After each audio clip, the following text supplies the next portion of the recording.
সাহাবীগণ আমাদের নবীর সহচর। ঈদের দিনে একে অন্যের সাথে দেখা হলে তারা বলতেন যে তাকাব্বালাল্লাহু মিন্না ওয়া মিনকুম। এটা অধিকতর সুন্নাহ সম্মত হয়। তাকাব্বালাল্লাহু মিন্না ওয়া মিনকুম আজমাইন। এই দোয়াটা পড়তে হবে, হাদিস দ্বারা প্রমাণিত, কিন্তু চালু করেছে কি ঈদ মোবারক, সবাই বলছে। সাহাবা ইকরাম ঈদের শুভেচ্ছা বিনিময়ের জন্য তাকাব্বালাল্লাহু মিন্না ওয়া মিনকুম এই বাক্য ব্যবহার করতেন। ঈদ মোবারক না বলে যদি তাকাব্বালাল্লাহু মিন্না ওয়া মিনকুম বলেন তাহলে এটাই ভালো বেশি। ঈদের দিনের অভ্যর্থনা তাকাব্বালাল্লাহু মিন্না ওয়া মিনকা ওয়া মিন্না ওয়া মিনকুম।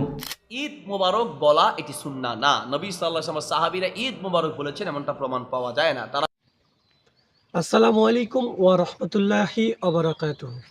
আশা করছি সকলে মহান আল্লাহ তাআলার অশেষ রহমতে এবং তারই দোয়ায় ভালো আছেন এবং সুস্থ আছেন।